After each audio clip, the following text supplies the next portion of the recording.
ஆண்டவரும் இரட்சகருமாகிய இயேசு கிறிஸ்துவுடைய இனி நாமத்திலே இந்த ஜூம் மீட்டிங்கில் கலந்திருக்கிற ஒவ்வொருவரையும் நான் அன்புடன் வாழ்த்துகிறேன். நம் இயேசு நல்லவர். ஹல்லேலூயா. இயேசு நல்லவர் மட்டுமல்ல, அவர் அன்புள்ளவர், கருணையுள்ளவர், இரக்கம் மிகுந்தவர், மனதுருக்கம் உடையவர். வெளிப்படுத்துதல் 1:6 சொல்கிறது, நம்மிடத்தில் அன்பு கூர்ந்து தமது இரத்தத்தினாலே நம்முடைய பாவங்களற நம்மை கழுவி தம்முடைய பிதாவாகிய தேவனுக்கு முன்பாக நம்மை ராஜாக்களும் ஆசாரியர்களும் ஆக்கிய அவருக்கு மகிமையும் வல்லமையும் என்றென்றும் உண்டாயிருப்பதாக என்று. இயேசு நம்மேல் அன்பு கூர்ந்தார். அன்பு கூர்ந்தது மட்டுமல்ல, தனது இரத்தத்தினாலே நமது பாவங்களை எல்லாம் கழுவினார். அதோடு அவர் நின்றுவிடவில்லை, பிதாவின் சமூகத்திலே நம்மை ராஜாக்களும் ஆசாரியர்களும் ஆக்கினார். எவ்வளவு அன்பு பாருங்க. காணியாட்சிக்கு புறமே இருந்த புறஜாதியாராகிய நம்மை பிதாவின் சமூகத்துக்கு கொண்டு வந்து பிதாவின் வாக்கு தத்தங்களுக்கும் ஆசீர்வாதங்களுக்கும் உரிமை உள்ளவர்களாக நம்மை மாற்றினார். இந்த அன்பு இயேசுவுக்கு இந்த கால வேளையில நான் ஆராதனையும் அர்ப்பணிப்பும் செலுத்துகிறேன். இன்றைய தியானத்திற்காக ஆண்டவராகிய இயேசு கிறிஸ்து உணர்த்திய ஒரு வசனம் லூக்கா 10வது அதிகாரம் 7 மற்றும் 20வது வசனம். 17 மற்றும் 20வது வசனம். 17வது வசனத்துல, பின்பு அந்த 70 பேரும் சந்தோஷத்தோட திரும்பி வந்து, ஆண்டவரே, உம்முடைய நாமத்தினாலே பிசாசுகளும் எங்களுக்கு கீழ்ப்படுகிறது என்றார்கள். 20வது வசனம் சொல்கிறது, ஆயிலும் ஆவிகள் உங்களுக்கு கீழ்ப்படுகிறதற்காக நீங்கள் சந்தோஷப்படாமல் உங்கள் நாமங்கள் பரலோகத்திலே எழுதியிருப்பதற்காக சந்தோஷப்படுங்கள் என்று ஆண்டவர் அவர்களுக்கு சொல்லுகிறார். இந்த சம்பவம் நம்ம எல்லோருக்கும் நல்லா தெரிந்த சம்பவம், நம்ம அடிக்கடி படித்த சம்பவம். லூக்கா 9வது அதிகாரத்துல 1-2 வசனங்களில இயேசு தம்முடைய சீடர்களை அழைத்து சகல பிசாசுகளை துரத்தவும் வியாதி உள்ளவர்களை குணமாக்கவும் தேவனுடைய ராஜ்யத்தை குறித்து பிரசங்கிக்கவும் பிடியாளிகளை சுஸ்தமாக்கவும் அவர்களை அனுப்புகிறார். சீசர்கள் அப்படியே ஊழியத்துக்கு சென்று திரும்பி வந்து ஆண்டவருக்கு ரிப்போர்ட் கொடுக்குறாங்க. எப்படி கொடுக்குறாங்கன்னா, அதாவது வியாதி உள்ளவர்களை குணமாக்கியதை குறித்து அவர்கள் சந்தோஷப்படல, பிணியாளிகளை சுஸ்தப்படுத்தினதை குறித்து அவர்கள் சந்தோஷப்படல. ஆனால் ஆண்டவரே, உம்முடைய நாமத்தினாலே பிசாசுகளும் எங்களுக்கு கீழ்ப்படுகிறது என்பதை குறித்து அவர்கள் சந்தோஷப்பட்டார்கள். அவர் சந்தோஷப்பட்டது என்னன்னா, பிசாசுகள் எங்களுக்கு கீழ்ப்படுகிறது என்பதை குறித்து தான் அதிகமாக சந்தோஷப்பட்டார்கள். அப்பொழுதுதான் இயேசு அவர்களை பார்த்து சொல்லுகிறார், ஆவிகள் உங்களுக்கு கீழ்ப்படுகிறதற்காக சந்தோஷப்படாமல் உங்கள் நாமங்கள் பரலோகத்திலே எழுதியிருப்பதற்காக சந்தோஷப்படுங்கள். அதாவது உங்கள் பெயர்கள் ஜீவ புத்தகத்திலே எழுதியிருப்பதற்காக நீங்கள் சந்தோஷப்படுங்கள் என்றார். இந்த உலகத்துல ஒரு நாட்டிலே நாம் வாழ வேண்டும் என்றால் நமது பெயர்கள் அரசாங்க பதிவேடுகளிலே எழுதப்பட வேண்டும். அப்பொழுதுதான் அந்த நாட்டிலே நாம் பிரஜையாக வாழ முடியும். பாருங்க, ரேஷன் கார்டு, ஆதார் கார்டு, இப்படி எல்லாவற்றிலும் நம்முடைய பெயர்கள் எழுதப்படுகிறது. அழிந்து போகிற இந்த உலக வாழ்க்கைக்கு நமது பெயர்கள் அரசாங்க பதிவேடுகளில் எழுதப்பட வேண்டும் என்றால் அழியாத யுக யுகமாக நாம் வாழப்போகிற பரலோக ராஜ்யத்தினுடைய பதிவேடாகிய ஜீவ புத்தகத்துல நமது பெயர்கள் நிச்சயமாக எழுதப்பட வேண்டும் அல்லவா? எபிரேயர் 11ஆம் அதிகாரத்துல நற்சாட்சி பெற்ற விசுவாச வீரர்களின் பெயர் பட்டியல் எழுதப்பட்டிருக்கிறதை நாம் காண்கிறோம்.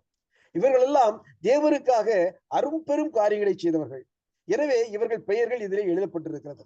அதுபோல பழைய ஏற்பாட்டுல 2 சாமுவேல் 23ஆம் அதிகாரத்துல, அதாவது வசனம் 8 39 வரைக்கும் தாவீதுக்கு இருந்த பராக்கிரமசாலிகளான வீரர்களினுடைய பட்டியல் எழுதப்பட்டுள்ளது. கிட்டத்தட்ட 37 வீரர்களுடைய பெயர்கள் இதில் எழுதப்பட்டுள்ளது. இவை எல்லாம் தாவீதின் படையில் வீரதீர செயல்கள் புரிந்த தாவீதுக்கு வெற்றியை தேடித் தந்தவர்கள். ஆனால் இந்த பட்டியலில தாவீதின் படைத்தளபதியும் தாவீதிற்கு வலதுகரமாக இருந்து பல வெற்றிகளை தேடி தந்த மிக முக்கியமான ஒரு மனிதனுடைய பெயர் விடுபட்டுள்ளது. அவனது பெயர் அதில் எழுதப்படவில்லை. யார் இந்த மனிதன்? ஏன் அவன் பெயர் மட்டும் அதில் இடம்பெறவில்லை? ஆம், அவன்தான் யோவாப். தாவீதுக்கு பிரயோஜனமாய் இருந்த யாவரிலும் அதிக பிரயோஜனமானவன் தான் இந்த யோவாப். ராஜாவுக்காக வீரமாக போராடி அநேக வெற்றிகளை தேடி தந்தவன். ஆனால் அவனிடம் இருந்த குறை, அவன் சில காரியங்களில் தாவீதுக்கு உண்மையற்றவனாக இருந்தான். இஸ்ரவேலின் 2 சேனாதிபதிகளான அப்னேரையும் அமாசையும் தாவீதின் உத்தரவின்றி தாவீதுக்கு அறிவிக்காமல் அவன் கொன்று போட்டான். மட்டுமல்ல, அப்சலோமுக்கு எதிராக தாவீதின் படைகள் யோவாப் தலைமையில் செல்லும் பொழுது தாவீது யோவாப்பையும் மற்ற தளபதிகளை நோக்கி, பிள்ளையண்டராய் அப்சலோமை என் நிமித்தம் மிதமாக நடப்பீர்கள் என்று கட்டளையிட்டார். ஜனங்கள் எல்லோரும் இதை கேட்கிறார்கள். தாவீது சொல்றா, வீரர்களை அனுப்பும் பொழுது, போரில நீங்க அப்சலோமை ஒன்னும் செய்து விடாதீர்கள் என்று பக்குவமாக சொல்லி அனுப்புகிறார். போர்க்களத்திலே போர் மும்முரமாக நடைபெறுகிறது. அப்சலோம் கோவேரி கழுதை மேல் ஏறி வரும் பொழுது சன்னல் பின்னலான ஒரு கர்வாலி மரத்தை கடக்கும் போது அவன் தலை அந்த கர்வாலி மரத்திலே மாட்டிக்கொள்கிறது. ஒரு வீரன் இதை கண்டு யோவாப்புக்கு அறிவிக்கிறான். அறிவித்த வீரனை யோவாப் நோக்கி சொல்கிறான், நீ ஏன் அவன் அங்கேயே வெட்டி வீழ்த்திருக்க கூடாது, நீ ஏன் வெறுமனையாக இங்க வந்தாய் என்று அவன் மீது கோபப்படுகிறான். ஆனால் அந்த வீரன் என்ன சொல்கிறான்னா, ராஜாவின் குமாரன் மேல் என் கையை நீட்ட மாட்டேன், பிள்ளையாண்டனாயே அப்சலோமை நீங்கள் காப்பாற்றுங்கள் என்று ராஜா நமக்கு சொல்லவில்லையா என்றார். ஆனால் யோவாப் தாவீதின் வார்த்தைகளை அவமதித்து அப்சலோமை அடித்து கொன்று போட்டான். யோவாப் தாவீதிற்கு உபயோகம் உள்ளவன் தான், ஆனால் உண்மையற்றவனாக மாறினான். யோவாப் தாவீதிற்கு பிரயோஜனமானவன் தான், ஆனால் பிரமாணிக்கம் உள்ள மற்றவனாக மாறிவிட்டான். எனவேதான் அவன் பெயர் அந்த புத்தகத்திலே எழுதப்படவில்லை. இன்று உண்மையற்ற உலகிலே நாம் வாழ்ந்து கொண்டிருக்கிறோம். எங்கு பார்த்தாலும் உண்மையற்ற நிலை. கணவன் மனைவிக்கிடையே உண்மை இல்லை.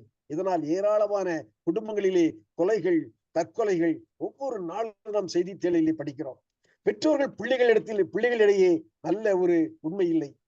பாஸ்டர்கள் விசுவாசிகளிடையே உண்மை இல்லை. ஆசிரியர்கள் மாணவர்களிடையே உண்மை இல்லை. பள்ளிக்கூட படிக்கிற மாணவர்களை தங்களோடு பாலியல் பாவத்துக்காக தூண்டும் ஆசிரியர்கள் பெருகிவிட்டார்கள். பிசினஸ்ல பார்ட்னர்ஸ் மத்தியில உண்மை இல்லை. இது ஒருபுறம் உலக பிரகாரமாக இருக்க, இன்றைய கிறிஸ்துவ உலகத்திலே அநேகர் தேவனுக்கு உபயோகம் உள்ளவர்களாக இருக்கிறார்கள், ஆனால் உண்மை உள்ளவர்களாக இல்லை. அநேகர் நினைக்கிற காரியம் என்னவென்றால், நான் தேவனுக்காக ஆத்தும ஆதாயம் செய்கிறேன், ஊழியர்களை தாங்குகிறேன், மிஷினர்களுக்கு உதவி செய்கிறேன், தசமபாகம் கொடுக்கிறேன், அநேக இடங்களிலே பிரசவம் பண்ணுகிறேன், ஆராதனை நடத்துகிறேன், எனவே நான் எப்படியும் பரலோகம் சென்று விடுவேன் என்று. அநேக ஊழியர்களும் இதைத்தான் நினைக்கிறார்கள். நாங்கள் அற்புதங்களை நடத்துகிறோம், தீர்க்க தரிசனம் சொல்லுகிறோம், எத்தனையோ பெரிய பெரிய காரியங்களை நாங்கள் செய்கிறோம். அநேக ஊழியக்காரர்கள் தங்களை பிரசித்தி பெற்ற தீர்க்க தரிசிகள், வரம் பெற்றவர்கள் என்று நோட்டீஸ் அடித்து பிரகடனப்படுத்திக் கொள்கிறார்கள். எனவே அவர்களுடைய எண்ணமெல்லாம் எப்படியாயிலும் நாம் பரலோகராட்சி சென்று விடுவோம், ஏனென்றால் கர்த்தருக்காக நாம் எவ்வளவு பெரிய காரியங்களை எல்லாம் செய்கிறோம் என்று. ஆனால் அநேகருடைய தனிப்பட்ட வாழ்க்கையிலே உண்மை இல்லை, ஊழியங்களிலே உண்மை இல்லை, பண விஷயத்திலே உண்மை இல்லை. ஆனால் தங்களது நற்செயல்களால் பரலோகம் சென்று விடலாம் என்று அவர்கள் தவறாக எண்ணுகிறார்கள். மத்தேயு 7ஆம் அதிகாரம் 22, 23 வசனத்துல நமது ஆண்டவர் இயேசு மிக அழகாக சொல்கிறார், அந்நாளிலே அநேகர் என்னை நோக்கி, கர்த்தாவே கர்த்தாவே, உமது நாமத்தினாலே தீர்க்க தரிசனம் உரைத்தோம் அல்லவா, உமது நாமத்தினாலே பிசாசுகளை துரத்தினோம் அல்லவா, உமது நாமத்தினாலே அற்புதங்களை செய்தோம் அல்லவா என்பார்கள். அப்பொழுது நான் ஒரு காலம் உங்களை அறியவில்லை, அக்கிரமக்காரரை என்னை விட்டு அகன்று போகல் என்று சொல்வேன் என்றார். இது ஒரு அருமையான ஒரு வசனம். இன்று அநேகருடைய வாழ்க்கையில் நம்ம இதை தான் நினைச்சிட்டு இருக்கிறோம். நாம் செய்கிற நற்செயல்களால் எப்படியாவது பரலோகத்துக்கு போயிடலாம், எப்படியும் இயேசு என்னை பரலோகத்திலே அனுமதித்து விடுவார் என்று அநேகர் நினைக்கிறோம். ஆனால் உண்மையற்ற நிலை இருக்கும் பொழுது நிச்சயமாக நாம் பரலோகம் செய்ய முடியாது. எவ்வளவுதான் ஊழியம் செய்தாலும், எவ்வளவுதான் ஊழியர்களை தாங்கினாலும், அற்புதங்களை செய்தாலும், தீர்க்க தரிசனங்களை உரைத்தாலும், ஊழியத்தில் உண்மை இல்லை என்றால், வாழ்க்கையில் உண்மை இல்லை என்றால், நமது பெயர்கள் பரலோக ராட்சியத்தின் ஜீவ புத்தகத்திலே எழுதப்பட மாட்டாது. பழைய ஏற்பாட்டுல யாத்திராகமம் 32 ஒரு சம்பவத்தை பார்க்கிறோம்.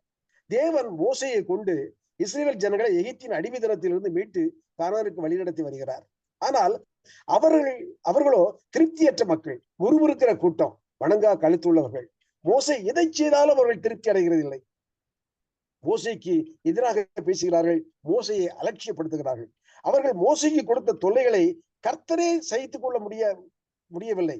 எனவேதான் ஒரு காலகட்டத்துல கர்த்தர் யாத்திராகமம் 32:9-10 மோசையை பார்த்து சொல்கிறார், இந்த ஜனங்களை பார்த்தேன், இவர்கள் வணங்கா கழுத்துள்ள ஜனங்கள் ஆகியால் என் கோபம் இவர்கள் மேல் மூலவும் நான் இவர்களை அழித்து போடவும் என்னை விட்டுவிடு, உன்னை பெரிய ஜாதியாக்குவேன் என்கிறார். பாருங்க, ஆண்டவராலே அவர்களுடைய டார்ச்சரை பொறுக்க முடியல. மோசைக்கு கொடுத்த டார்ச்சரை அவங்களால ஆண்டவரால பொறுக்க முடியல. எனவேதான் ஆண்டவரே இறங்கி வந்து சொல்றார், மோசே இவர்களை நான் அழிச்சிடுறேன், ஆனா ஒன்னு நான் ஒரு பெரிய ஜாதியாக்குவேன் என்று சொல்லுகிறார். அதாவது, மோசே இவர்கள் உனக்கு எதிராக செய்கிற காரியங்களை பார்க்கிறேன், என்னால் இதை பொறுத்து கொள்ள முடியவில்லை, எனவே நான் இவர்களை அழித்துவிட்டு உன்னை பெரிய ஜாதியாக்குவேன். அதாவது பெரிய ஜாதி ஆக்குவேன்னா, மோசே நீ பயப்படாத, அபிரகாம், ஈசாக்கு, யாக்கோபை போல உன்னை நான் ஒரு பெரிய ஜாதி ஆக்குவேன் என்று ஒரு பெரிய ஆஃபரை ஆண்டவர் கொடுக்கிறார். உண்மையிலே இதை கேட்ட உடனே மோசே ரொம்ப சந்தோஷப்பட்டிருக்க வேண்டும். இனி எனக்கு இவர்களால தொல்லை இல்லை, கர்த்தர் என்னை பெரிய இனமாக மாற்றப் போகிறார் என்று. மோசே மட்டுமல்ல, இப்படிப்பட்ட ஒரு ஆஃபரை இன்று ஆண்டவர் ஊழியர்களுக்கு சொன்னால் அவங்க என்ன சொல்லுவாங்க? ஆண்டவரே, நீ சொல்றது சரிதான் ஆண்டவரே, இந்த மக்கள் எதை செய்தாலும் திருப்தி அடைய மாட்டார்கள். மன்னாவை கொடுத்தால் காடையை கேட்பாங்க, காடையை கொடுத்தால் ஏற்றியுள்ள பட்சங்களையும் பூண்டுகளையும் கேட்பாங்க. எனவே உமது சித்தத்தின்படி செய்யும் ஆண்டவரே. அதே சமயம் என்னை பெரிய ஜாதி ஆக்குவேன் என்று சொன்ன வசனத்தை மறந்துடாதுங்க ஆண்டவரே. இதுதான் இன்னைக்கு இவ்வளவு ஊழியர்கள் அந்த இடத்துல இருந்து அதான் செய்வாங்க. ஆனால் மோசையை பாருங்க, ஒருவேளை இது மோசையை சோதிப்பதற்காக ஆண்டவர் ஒரு டெஸ்டா கூட இருக்கலாம். ஆனால் மோசே அந்த ஜனங்களுக்காக திறப்பின் வாசலிலே நின்று பரிந்து பேசுகிறார். அதன் உச்சகட்டமாக வசனம் 32ல, தேவரீர் அவர்களது பாவத்தை மன்னித்தருளுவீரானால் மன்னித்தருளும், இல்லாவிட்டால் நீர் எழுதின உங்களுடைய புத்தகத்திலிருந்து என் பெயரை கருக்கி போடும், என் பேரை கருக்கி போடும். ஆண்டவரே, நீர் அவர்களை மன்னிக்க முடியலடா, என் பேரை அவங்க புத்தகத்தை அடிச்சிருங்க. எவ்வளவு அருமையான ஒரு ஊழியம் பாருங்க, ஒரு உண்மையை பாருங்க. இவ்வளவு உண்மையான ஒரு ஊழியத்தை செய்த மோசையே ஆண்டவர் என்னாகமம் 12:7 சாட்சி கொடுக்கிறார். என் தாசனாகிய மோசையோ என் வீட்டிலே எங்கும் உண்மை உள்ளவன் என்று ஆண்டவரே மோசை கொடுத்து ஒரு சாட்சி கொடுக்கிறார். எவ்வளவு அருமையான ஒரு சாட்சி பாருங்க. புதிய ஏற்பாட்டுக்கு வந்தோம்னா ஒரு மனிதனை பார்க்கிறோம், எல்லா அப்போஸ்தலரை காட்டிலும் எல்லா விஷயங்களிலும் உயர்ந்த நிலையில் இருந்தவர். பெஞ்சமின் கோத்திரத்தை சார்ந்த யூதர், பரிசேயர், ரோம குடியுரிமை பெற்றவர், அன்று எருசலேமில் இருந்த மிகச்சிறந்த அறிஞரான கமாலியல் இடத்திலே பயிற்சி பெற்றவர், வேதத்தை நன்கு கற்றவர், யூத மத வைராக்கியம் உடையவர். ஆனால் பவுலின் சாட்சி, என்னுடைய பெரிய அந்தஸ்தையோ படிப்பையோ ஞானத்தையோ யூத வைராக்கியத்தையோ பார்த்து ஆண்டவராய இயேசு எனக்கு இந்த ஊழியத்தை கொடுக்கல. 1 தீமோத்தேயு 1:12 அவர் சொல்றாரு, என்னை பலப்படுத்துகிற நம்முடைய கர்த்தராய இயேசு கிறிஸ்து என்னை உண்மை உள்ளவன் என்று எண்ணி இந்த ஊழியத்தை ஏற்படுத்தினபடியால் அவரை ஸ்தோத்தரிக்கிறேன். ஹல்லேலூயா. அதுதான், என்னை உண்மை உள்ளவன் என்று எண்ணி. பெரிய படிப்பாளி, நான் பெரிய அந்தஸ்துல இருக்கிறேன், நான் பெரிய பணக்காரன், என்னால இந்த காரியத்தை செய்ய முடியும், ஏன்னா என் ரோமை பிரஜையா இருக்கிறேன். ஆனாலும் அதையெல்லாம் எண்ணி ஆண்டவர் எனக்கு இந்த ஊழியத்தை கொடுக்கல, என்னை உண்மை உள்ளவன் என்று எண்ணி இந்த ஊழியத்தை கொடுத்தார் சொல்கிறார். புதிய ஏற்பாட்டுல, பழைய ஏற்பாட்டுல மோசையை உண்மை உள்ளவன் என்று சொன்னார், புதிய ஏற்பாட்டுல பவுலை உண்மை உள்ளவன் என்று கண்டார். இன்று நம்மை குறித்து கர்த்தர் என்ன சொல்லுகிறார்? நம்முடைய பெயர்கள் ஜீவ புத்தகத்தில் எழுதப்பட்டிருக்கிறதா? ஒரு தேவ மனிதர் இப்படியாக சொன்னார், ஊழியத்தை அளவிடுவது வெற்றிகள் அல்ல, எந்த அளவுக்கு உண்மையாக உழைத்தோம் என்பதே அதனுடைய அடிப்படை என்று சொன்னார். நாம் உண்மையற்ற உலகில, உண்மையற்ற மனிதர்கள் மத்தியில சீவிப்பது உண்மையிலே நமக்கு அது நம்ம அரிதான காரியம். ஆனால் ஒவ்வொரு நாளும் அதற்காக நாம் முயற்சி செய்ய வேண்டியது நம்முடைய கடமை. நான் என்னுடைய வாழ்க்கையில் நான் கற்றுக்கொண்டதை மட்டும் நான் இன்னைக்கு கூட சொல்ல ஆசைப்படுகிறேன். அதாவது இது உண்மையாக வாழ்கிறது மிக கஷ்டமான காரியம். ஆனா அப்படிப்பட்ட ஒரு உலகத்துல வாழ்ந்து கொண்டிருக்கோம். எங்க பார்த்தாலும் உண்மையற்ற மனிதர்கள், உண்மையற்ற நிலைமை. அப்படிப்பட்ட சூழ்நிலையில நாம் எப்படி நம்மை காத்துக்கொள்ள வேண்டும்? ஒவ்வொரு நாளும், அதாவது நம்முடைய தனிப்பட்ட உறவு, தேவருக்கும் நமக்கும் உள்ள தனிப்பட்ட உறவு எப்பொழுதும் அது ஸ்ட்ராங்கா இருக்கணும். இன்னைக்கு அநேக தவறி போறது என்னன்னா, ஜெப கூட்டங்களுக்கு போறோம், நிறைய மீட்டிங் கேட்கிறோம், அங்க போறோம், இங்க போறோம். ஆனால் தங்களுக்கும் தேவருக்கும் உள்ள தனிப்பட்ட உறவிலே நிலைத்து நிற்பதில்லை. இன்னைக்கு அநேகருடைய காரியங்கள் அப்படிதான் ஆகிப்போச்சு. ஏதோ கடமைக்காக நாம் கிறிஸ்தவர்களாக வாழ்ந்து கொண்டிருக்கிறோம். ஆனால் எனக்கும் என் தேவனுக்குள்ள என்னுடைய தனிப்பட்ட உறவு எப்படி இருக்கிறது என்பதை நாம் சிந்தித்து பார்ப்பதில்லை. ஒவ்வொரு நாளும் அதிகாலையில் எழுந்து தேவ சமூகத்துக்கு ஓடி சென்று அவரோடு நாம் பேசும்போது, அவருடைய மெல்லிய குரலை நாம் கேட்கும் பொழுது, நிச்சயமாக கர்த்தர் நம்மளை உண்மை உள்ளவராக காக்க வல்லமை உள்ளவராக இருக்கிறார். இன்னைக்கு என்ன ஆகி போச்சுன்னா, காலையில் எழும்பின உடனே முதல்ல மனுஷன் தேடுறது மொபைல தான் தேடுறான். மொபைல் எடுத்த உடனே அதுல ஜூம் மீட்டிங் போலாமா, இன்னைக்கு எந்த ஊழியருடைய வாக்குத்தத்தத்தை கேட்கலாம், எந்த ஊழியருடைய தீர்க்க தரிசனத்தை கேட்கலாம், எந்த ஊழியருடைய செய்தியை கேட்கலாம். இன்னைக்கு மனிதனுடைய குரலை கேட்பதில் தான் நாம் ஆர்வமாக இருக்கிறோம். அதிகாலையில் எழுந்து தேவனுடைய குரலை கேட்பதற்கு இன்று மனிதர்கள் தயாராக இல்லை. அருமையான சகோதர சகோதரிகளே, காலையில் எழுந்தவுடன் முதலாக நாம் தேவனுடைய குரலை கேட்க வேண்டும். தேவனுடைய சத்தத்தை நாம் கேட்டால்தான் அன்றைய தினம் ஆசீர்வதிக்கப்படும். இந்த உலகத்தில் நாம் உண்மை உள்ளவர்களாக ஜீவிக்க முடியும். ஆனா இன்னைக்கு பாருங்க, ஊழியர்கள் அப்படி மாத்திட்டாங்க. யூடியூப்ல காலையில பாத்தீங்கன்னா அவர் பேசுறாரு, இவர் பேசுறாரு, அதை கேட்கணும், இதை கேட்கணும், இதுலதான் என்று ஆர்வமாக மக்கள் ஓடிக்கொண்டிருக்கிறார்களே ஒழிய தேவனுடைய குரலை கேட்பதற்கு யாருமே இல்லை. அப்படிப்பட்ட ஒரு பழக்கத்தை நம்முடைய வாழ்க்கையில் நம்ம இருக்கும். அது நீங்க அதாவது யூடியூப் கேட்கறது இதுல Zoom மீட்டிங்ல கலந்து கொள்வது தவறில்ல. முதலில் நம்முடைய காலையில் எழுந்தவுடன் நம்முடைய நேரத்தை யாருக்கு கொடுக்கிறோம்? கர்த்தருக்கு கொடுக்கிறோமா? கர்த்தரோடு பேசுகிறோமா? கர்த்தரோடு நடக்கிறோமா? பாருங்க, யானோக்கு தேவனோடு நடந்தார், நோவா தேவனோடு நடந்தார், அபிரகாம் தேவனோடு நடந்தார். வேதங்களை படிக்கிறோம். நான் காலையில் எழுந்து தேவனோடு நடக்கிறேனா? அவரோடு பேசுகிறேனா? அவருடைய மெல்லிய சத்தத்தை நான் கேட்கிறேனா? இன்னைக்கு நான் என்ன செய்யணும்? இயேசு கிறிஸ்துவுக்கே தேவையா இருந்தது. அதிகாலையில் எழுந்து கற்களோடு எழுந்து பிதாவுடைய சமூகத்துக்கு ஓடி சென்று பிதாவினுடைய குரலுக்காக அவர் காத்திருந்தார். அன்னைக்கு முழுவதும் ஒரு காரியம் செய்கிறது எல்லாம் பிதாவினுடைய சித்தத்தின்படி செய்தார். எனவே இந்த நாட்களில நாம் தேவனுடைய குரலை காலையிலே முதல்ல கேட்பதற்கு தயவு செய்து உங்களை பக்குவப்படுத்திக் கொள்ளுங்கள். உங்களை பிராக்டிஸ் பண்ணிக் கொள்ளுங்க. முதல்ல அவருடைய சத்தத்தை கேளுங்க. தாவீதை பாருங்க, ஒரு நாளைக்கு 7 முறை ஜெபிக்கிற மனிதன் தான். 7 முறை ஜெபிக்கிறோம்னா அதிகாலையில் நான் ஜெபிப்பேன். அவர் சங்கீத போற வரும், அதிகாலையில் அவரை தேடுகிறேன் சொல்லி. அப்படிப்பட்ட தாவீது ஒரு நாள் பாவம் செய்திடறான். செய்த உடனே மறுநாள் காலையில தேவ சமூகத்துல வந்து அழுகிற, ஆண்டவரே இப்படி சமூகத்தை விட்டு நீ தள்ளி விடாதையும், இப்படி பரிசுத்த ஆவியானவர் என்னை விட்டு எடுத்து விடாதையும். அவன் கதறான். ஏன்னா அவன் தவறு பண்ணிட்டான், உண்மையற்றவனாக வாழ்ந்து விட்டான். தேவ சமூகத்துல அந்த உண்மையற்ற நிலையிலே அவன் செல்ல முடியாது. எனவே ஆண்டவர்கிட்ட கதறான். இப்படி நம்முடைய வாழ்க்கையில இப்படி ஆண்டவரோட ஒவ்வொரு நாளும் நாம் நடந்து செல்கிற ஒரு பிராக்டிஸ், நம்முடைய ஒரு பழக்கத்தை ஏற்படுத்தி கொண்டோம் என்றால், ஒரு தவறு நம்ம வாழ்க்கையில் செய்தா கூட மறுநாள் காலையில தேவ சமூகத்துல போய் நிற்கும் பொழுது நாம் கதறுவோம், ஆண்டவரே என்னை மன்னிச்சிருங்கப்பா, நான் உண்மையற்றவனாக இருந்து விட்டேன், இனி நான் அப்படி இருக்க மாட்டேன் என்று சொல்லி கதற முடியும், நம்மளை மாற்றிக்கொள்ள முடியும். எனவே இந்த நாள்ல ஒரே ஒரு சம்பவத்தை சொல்லி நான் ஆசைப்படுகிறேன். அப்ரஹாம் லிங்கனை பற்றி எல்லாருக்கும் தெரியும். அப்ரஹாம் லிங்கன் அமெரிக்க ஜனாதிபதியாக இருந்தவர். இவரை பாக்குறதுக்கு இவருடைய ஃப்ரெண்ட் ரொம்ப நாள ஒரு அப்பாயின்மெண்ட் கேட்டுட்டு இருந்தாரு. அப்ரஹாம் லிங்கன் நான் பிஸி, நான் தர்றேன்னு சொல்லி கடைசியில ஃபைனலா ஒரு நாள் சொன்னாரு, நாளை காலையில 6 மணிக்கு என்ன வந்து மீட் பண்ணப்பா எங்க வீட்டுல அப்படின்னு சொன்னாரு. அந்த நண்பருக்கு ஒரே சந்தோஷம். 6 மணிக்கு அவர் போக வேண்டிய மனுஷன் 5:30 மணிக்கு அவசர அவசரமாக அப்ரஹாம் லிங்கனை தேடி அவர் வீட்டுக்கு போறாரு. அப்ப அவரோட செக்ரட்டரி சொல்றாரு, கொஞ்சம் வெயிட் பண்ணுங்க, அவர் 5:30 மணிக்கு வந்துட்டாரு, உங்களுக்கு 6 மணிக்கு தான் அப்பாயின்மெண்ட் கொடுத்திருக்காரு, இப்பொழுது அவர் மிக முக்கியமான ஒரு நபரோடு பேசிக் கொண்டிருக்கிறார், அது வந்த பிறகு நீங்க அவரை பார்க்கலாம்னு சொல்றாரு. இவருக்கு இப்ப என்னன்னா, அப்ரஹாம் லிங்கன் பார்க்க வந்ததை விட யாரும் முக்கியமான நபர், அப்ரஹாம் லிங்கனை விட ஒரு முக்கியமான நபர் இருக்கிறார்னா அப்படிப்பட்ட ஒரு மனிதனை நான் பார்க்க வேண்டும் என்று இப்ப அந்த மனுஷனை பற்றி ஒரு நினைவிலே இருக்கிறார். 6 மணிக்கு அப்ரஹாம் லிங்கன் தன்னுடைய அறையை விட்டு வெளியே வந்த உடனே, லிங்கன் அப்படின்னாரு. அவர் லிங்கனை பார்த்து சந்தோஷம் இல்ல, நீ யாரோட பேசிக் கொண்டிருந்தா, அவ்வளவு முக்கியமான ஆள் யாரு என்று சொல்லி அவர் கேட்கிறார். அப்பதான் அவர் சொல்றார், நான் யாரோடும் பேசிக் கொண்டிருந்த, நான் இயேசுவோடு பேசிக் கொண்டிருந்தேன். ஒவ்வொரு நாளும் நான் அதிகாலையில் எழும்பி என்னுடைய முதல் 1 மணி நேரத்தை கர்த்தரோடு செலவிடுவேன். அதுதான் என்னுடைய இந்த நாட்டிலே நான் உண்மையாக ஆட்சி செய்வதற்கு கர்த்தர் எனக்கு கொடுத்த கிருபைன்னு சொன்னார். அப்ரஹாம் லிங்கன் நேர்மையாக உண்மையாக ஆட்சி செய்தார், உண்மையாக ஆட்சி செய்தார். எனவே அதற்கு காரணம் இந்த அதிகாலை ஜெபம்தான்.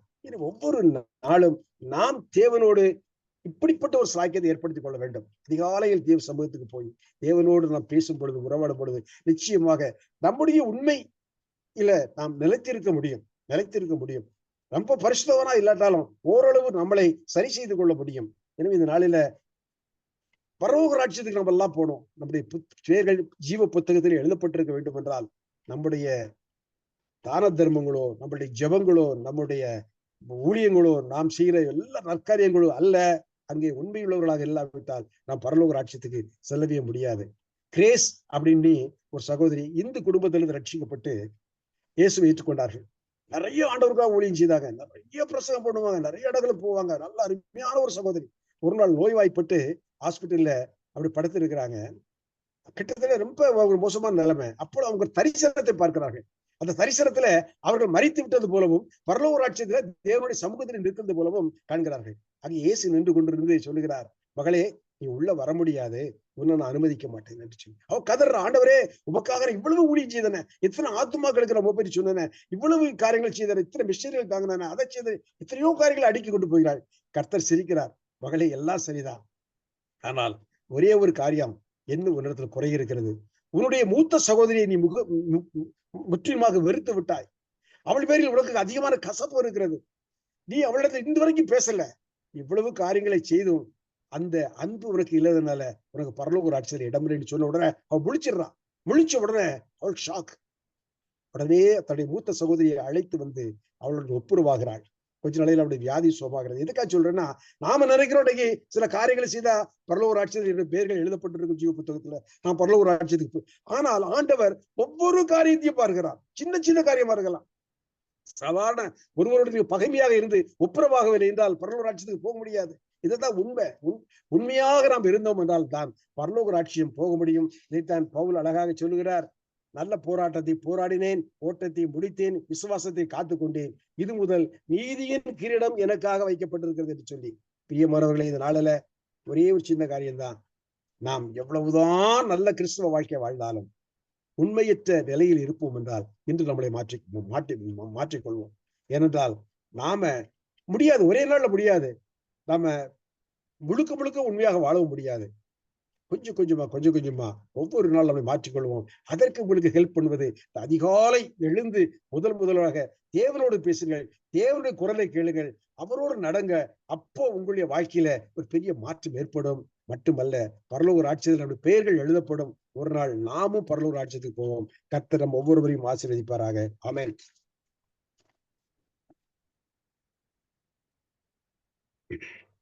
தேங்க்யூ அண்ணன். Praise the Lord. கர்த்தர் நல்லவர்.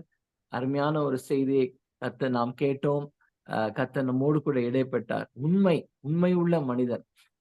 மோசையை போல நாம் எல்லாவற்றிலும் உண்மை உள்ளவர்களாய் காணப்பட வேண்டும். பவுலை போல உண்மை உள்ளவர்களாய் காணப்பட வேண்டும்.